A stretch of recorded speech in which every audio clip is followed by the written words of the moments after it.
Good morning. सकाळी मस्त उठले, अंघोळ वगैरे करून घेतली आणि जेवण घेतलं. आज जेवणामध्ये माझं फेवरेट होतं म्हणून. आणि त्यानंतर इकडे बघा, मी ना केस रिकामे सोडले तसं तुम्हाला वाटत असेल, पण मी ॲक्च्युली वेणी घातली होती आणि 15 ते 20 मिनटात ती माझी वेणी कुठंपर्यंत खाली गेली आहे बघा.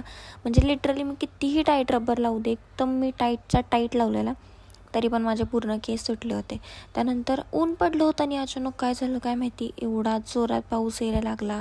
एका मिनटात पूर्ण क्लायमेट चेंज झाला आणि पाऊस आणि हवा एवढा जोरात यायला लागला की असं वाटलं पावसाळाच आहे. आणि समोर ना यात्रा होती म्हणजे गावात, तर त्यांनी पाळणा वगैरे सगळं सेटअप केलं होतं आणि बिचाऱ्यांचं सगळं भिजून गेलं.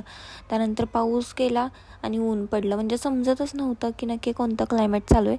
पण त्यामुळे ना लाईट गेली होती आणि मग मला पायऱ्यांनी चालत खाली जावं लागलं. त्यानंतर आम्ही संध्याकाळी गेलो होतो बाहेर शॉपिंग करण्यासाठी.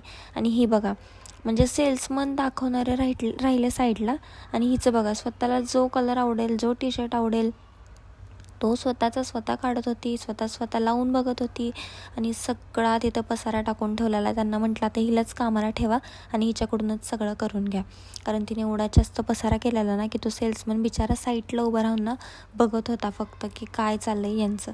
आणि आम्ही इकडं तिकडं शोधाशोधी करत सगळा पसारा केला. त्यानंतर मग आम्ही थोडंसं शॉपिंग केली आणि गेलो मोमोज खायला, जे की अजिबात चांगले नव्हते. आणि असं होतं माझा आजचा दिवस. बाय.